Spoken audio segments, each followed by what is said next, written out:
ছাত্ৰ ছাত্ৰীসকল, তোমালোক সকলোকে আমাৰ এই চেনেলটোলৈ পুনৰবাৰ স্বাগতম জনাইছোঁ। আজিৰ এই ভিডিঅ'টিত 2001 চনৰ পৰা 2024 চনলৈ মেট্ৰিক পৰীক্ষাত যিখিনি বাক্য ৰচনা কৰিব দিছিলে বা জতুৱা ঠাঁচ যিখিনি আহিছিল, ইয়াৰে উত্তৰখিনি তোমালোক কৈ দিবলৈ চেষ্টা কৰিম। ভিডিঅ'টি তোমালোকে শেষলৈকে চাই থাকিবা। 1 নম্বৰত চোৱা, আকাশ কুসুম। তোমালোকক যেতিয়া বাক্য ৰচনা কৰিবলৈ দিব, তোমালোকে শব্দটোৰ অৰ্থটো ধুনীয়াকৈ লিখিব লাগিব। আকাশ কুসুম মানে হৈছে অস্বাভাৱিক কল্পনা বা মনৰ মিছা কল্পনা ভাৱনা। তোমালোকে এনেধৰণে লিখিব পৰা যে ধ্ৰুৱই বিক্ৰমক বহুত বুজাইছিল যে আকাশ কুসুম হৈ কাম বন নকৰি ঘূৰি ফুৰিলে জীৱনত উন্নতি কৰিব নোৱাৰি। 2010 চনত আহিছিল। নেক্সট তোমালোকে চোৱা, হাতত খাৰে ভৰিত খাৰে, অৰ্থাৎ কোনো খাৰখুৰ নোহোৱাকৈ। বিক্ৰমে শুই থাকোঁতে চোৰটোৱে হাতত খাৰে ভৰিত খাৰে ঘৰৰ মূল্যৱান বস্তুবোৰ লৈ গ'ল। 2004 চনৰ পৰীক্ষাত আহিছিলে। নেক্সট তোমালোকে চোৱা, টোপাই বুৰ মাৰ। টোপাই বুৰ মাৰ মানে হৈছে থিতাতে মিছা মতা। বিক্ৰমে পৰীক্ষাৰ সময়ত মোক সহায় কৰিম বুলি কথা দিছিল যদিও টোপাই বুৰ মাৰিলে। 2006 আৰু 2014 চনৰ মেট্ৰিক পৰীক্ষাত আহিছিলে। নাকত তেল দি খোৱা, অৰ্থাৎ চিন্তাহীন লোক বা কোনো চিন্তা ভাৱনা নকৰাকৈ থকা। এনেধৰণে লিখিব পৰা যে বহাগ মাহৰ পৰা বিক্ৰমৰ পৰীক্ষা যদিও সি নাকত তেল দি শুই আছে। 2007 চনৰ মেট্ৰিক পৰীক্ষাত আহিছিলে। নেক্সট তোমালোকে চোৱা, অজিন পাতকী, অৰ্থাৎ দন্দুৰা মানুহ। অজিন পাতকী লোকে সহজে কাৰো সমাদৰ লাভ নকৰে। 2003 চনত আহিছিল।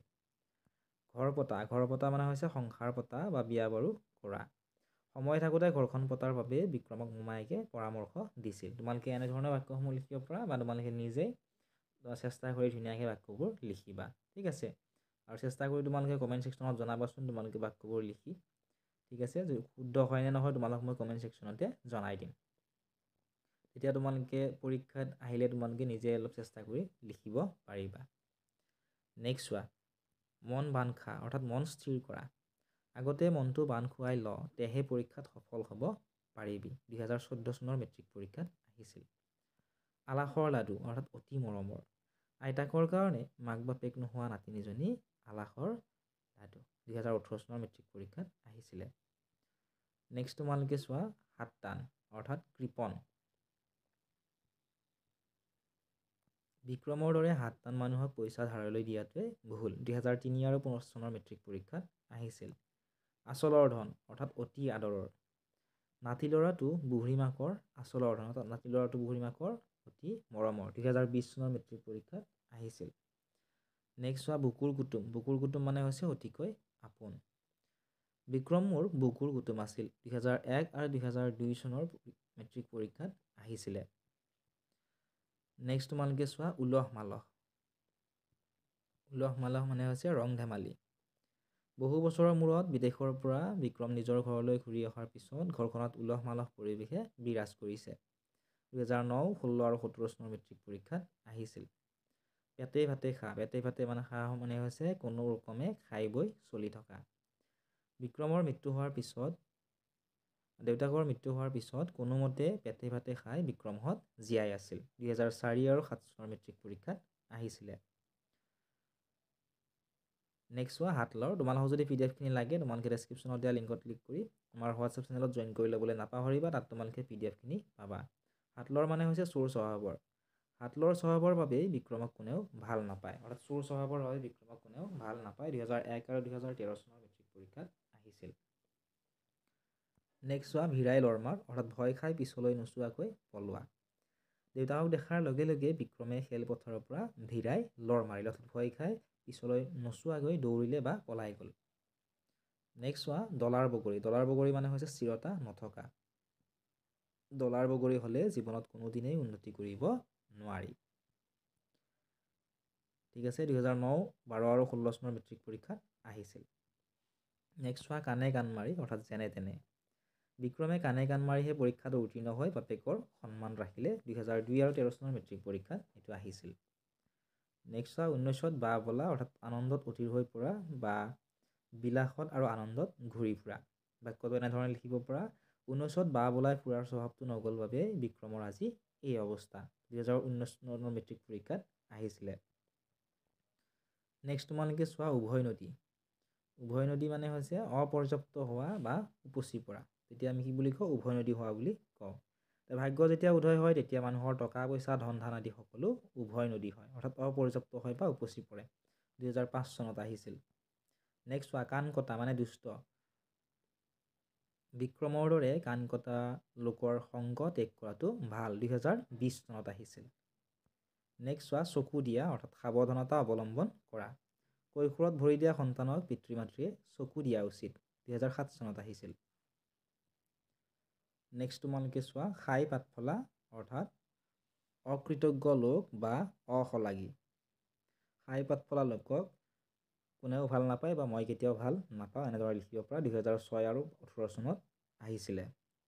কপাল ফুল মানে সৌভাগ্য উদয় হোৱা, এনেদৰে লিখিব পৰা বাক্যটো অশেষ কষ্টৰ অন্তত বিক্ৰমৰ চাকৰিটো হোৱাত ঘৰখনৰ কপাল ফুলিল, 2002 চনৰ মেট্ৰিক পৰীক্ষাত আহিছিলে।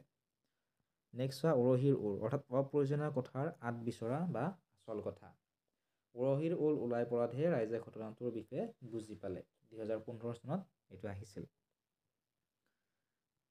তোমালোকে এইবাৰৰ কাৰণে কোনকেইটা চাব লাগিব, ইয়াৰ ভিডিঅ' মই যোৱাকালি আপলোড কৰি দিছোঁ, তোমালোকে যদি চোৱা নাই চাই ল'ব পাৰিবা। কাণ বাগৰা অৰ্থাৎ লোকৰ মুখত শুনা।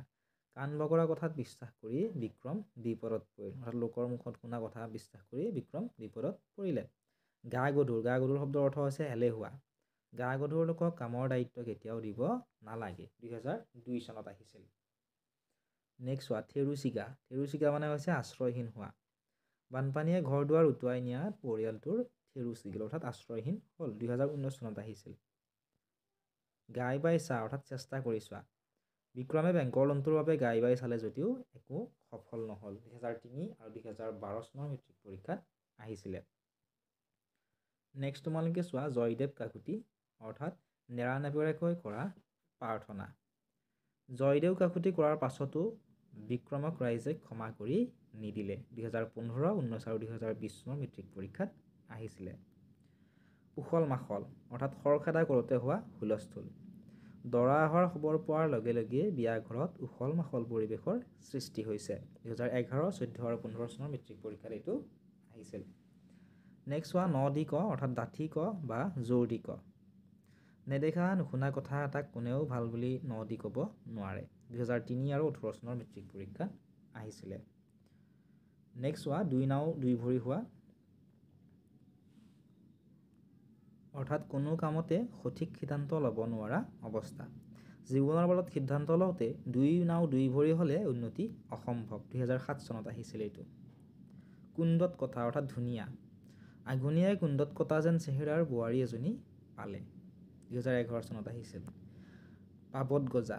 পাবত গজাটো আহিছিল 2003 চনৰ মেট্ৰিক পৰীক্ষাত। কৰ্তৃত্ব নথকাকৈ নিজৰ বুলি ভবা বা অস্বাভাৱিক। পাবত গজা কথাকৈ কিছুমান লোকে কোনো কাৰণতে কোনো নেতাই দেশ তথা জনসাধাৰণৰ মংগল সাধন কৰিব নোৱাৰে। নেক্সট চোৱা কাণ খাৰলি মাৰ অৰ্থাৎ নিতাল মাৰি গোপনে শুনি থকা। কাণ খাৰলি মৰা স্বভাৱৰ লোকক কোনেও ভাল নাপায়, অৰ্থাৎ নিতাল মাৰি গোপনে যিবিলাক কথা শুনি থাকে মনে মনে তেনেকুৱা লোকক কোনেও ভাল নাপায়, 2020 চনত আহিছিল। নেক্সট চোৱা জাকত জিলিকা অৰ্থাৎ চকুত লগা। বিক্ৰমহঁতৰ অট্টালিকাটো সমগ্ৰ অঞ্চলটোৰ ভিতৰতে জাকত জিলিকা, 2012 আৰু 2014 চনৰ মেট্ৰিক পৰীক্ষাত আহিছিলে। নেক্সট চোৱা চকু চৰহা অৰ্থাৎ লোকৰ ভাল দেখি বেজাৰ কৰা। বিক্ৰমৰ চকু চৰহা স্বভাৱটোৰ বাবে তাক কোনেও ভাল নাপায়, অৰ্থাৎ লোকৰ ভাল দেখি যিবিলাকে বেজাৰ কৰে অৰ্থাৎ যিবিলাকৰ মনত বেয়া লাগে আনৰ ভাল দেখিলে তেনেকুৱা লোকক চকু চৰহা বুলি কোৱা হয়। 2004 আৰু 2013 চনৰ মেট্ৰিক পৰীক্ষাত আহিছিল, এইবাৰৰ মেট্ৰিক পৰীক্ষাত অহাৰ বহুত বেছি চান্স আছে। নেক্সট তোমালোকে চোৱা 37 নম্বৰটো ৰমক জমক। ৰমক জমক শব্দটোৰ অৰ্থ হৈছে ৰংচঙীয়া। বসন্তৰ আগমনে প্ৰকৃতিক ৰমক জমক কৰি তুলিছে, 2016 আৰু 2017 চনত আহিছিল। নেক্সট চোৱা চকুৰ কুটা দাঁতৰ শাল অৰ্থাৎ শত্ৰু। মাটি বাৰীৰ সীমালৈ কাজিয়া লগাৰ পৰাই দুয়োটা ভাই ককাই চকুৰ কুটা দাঁতৰ শাল হৈ পৰিল, অৰ্থাৎ শত্ৰু হৈ পৰিল, 2008 আৰু 2020 চনৰ মেট্ৰিক পৰীক্ষাত আহিছিল। নেক্সট চোৱা গাজত লগা অৰ্থাৎ অন্তৰত আঘাত পোৱা। বিক্ৰমক গাজত লগা কথা কোৱা বাবে ধ্ৰুৱক গাজত লগা কথা কোৱাৰ বাবে বিক্ৰমৰ বৰ খং উঠিছিল, 2005 চনত এইটো আহিছিলে। নেক্সট তোমালোকে চোৱা বগলী ভকত। বগলী ভকত বুলি কোৱা হয় যিবিলাক বাহিৰে শান্ত কিন্তু ভিতৰি দুষ্ট প্ৰকৃতিৰ। এনেকুৱা বহুত মানুহ আছে যিবিলাক বাহিৰত বহুত শান্ত কিন্তু ভিতৰত বহুত দুষ্ট, তেনেকুৱা মানুহক বগলী ভকত বুলি কোৱা হয়। বগলী ভকতৰে আমাৰ সমাজখন ভৰি পৰিছে বাবে সমাজৰ কেতিয়াও উন্নতি নহয়। 2012 চনত আহিছিল। মুখ লাগ মানে হৈছে চকু পৰি শ্ৰীহীন হোৱা। মানুহটোৰ মুখ লাগিয়ে খেতিডৰাৰ এই অৱস্থা হ'ল। শ্ৰীহীন হোৱা মানে প্ৰায় ধ্বংস হৈ যোৱাৰ নিচিনা এনেকুৱা বুজায়। নেক্সট হোৱা তলা নলা। 2016 চনৰ মেট্ৰিক পৰীক্ষাত আহিছিল। ইয়াৰ অৰ্থটো হৈছে হাতীগুৰি। তলা নলা নজনাকৈ কোনো কথাতে নিজৰ মন্তব্য দিব নালাগে। নেক্সট তোমালোকে চোৱা পানীৰ তলৰ কাঁইট, অৰ্থাৎ পূৰ্বতে গম নোপোৱা বিপদ। পানীৰ তলৰ কাঁইটৰ পৰা সদায় সাৱধানে থকা উচিত। 2006, 8 আৰু 2010 চনৰ মেট্ৰিক পৰীক্ষাত আহিছিলে। নেক্সট তোমালোকে চোৱা বিনা মেঘে বজ্ৰপাত, অৰ্থাৎ হঠাতে অহা বিপদ। দেউতাকৰ আকস্মিক মৃত্যু ছোৱালীজনীৰ বাবে বিনা মেঘে বজ্ৰপাতৰ দৰে হ'ল। 2009 চনত এইটো আহিছিলে। নেক্সট চোৱা আশা ভৰসা, অৰ্থাৎ বিপদত সহায় কৰোঁতা। অসমীয়া ভাষাৰ সংকটৰ সময়ছোৱাত খ্ৰীষ্টান মিছনাৰীসকলে ভাষাটোৰ কাৰণে আশা ভৰসাৰ প্ৰতীক হৈ আহিছিল। 2014 চনত আহিছিলে। তোমালোকে যে বাক্যসমূহ এনেধৰণে লিখিব লাগিব তেনেকুৱা নহয়, তোমালোকে নিজেও চেষ্টা কৰি ধুনীয়াকৈ লিখিব পাৰা। নেক্সট চোৱা এৰা ধৰা, অৰ্থাৎ নিজৰ মততে লাগি নথকা। এৰা ধৰা মনোভাৱেহে শাহু বোৱাৰীৰ মাজত মিল বঢ়াই তোলে। 2017 চনত আহিছিল। নেক্সট চোৱা ধোদৰ পচলা, অৰ্থাৎ এলেহুৱা। আজিৰ প্ৰতিযোগিতাৰ পৃথিৱীত ধোদৰ পচলা মানুহৰ উন্নতি অসম্ভৱ। 2006 আৰু 2013 চনৰ মেট্ৰিক পৰীক্ষাত আহিছিল। নেক্সট চোৱা আমন জীৱনকৈ, অৰ্থাৎ মন মাৰি থকা। পৰীক্ষা বেয়া হোৱা খবৰটো শুনি বিক্ৰমে আবেলিৰে পৰা আমন জীৱনকৈ বহি আছে, অৰ্থাৎ মন মাৰি বহি আছে। 2009 চনত এইটো আহিছিল। এইখিনিয়ে আছিল আজিৰ এই ভিডিঅ'টিত। যদি ভিডিঅ'টো চাই ভাল পাইছা, ভিডিঅ'টো লাইক কৰি দিয়াৰ লগতে চেনেলটো ছাবস্ক্ৰাইব কৰি দিবলৈ নাপাহৰিবা। PDF সমূহ যদিহে লাগে পেইড গ্ৰুপত জইন কৰি ল'বা। সকলোবোৰ লিংক তোমালোকে ডেছক্ৰিপশ্যনত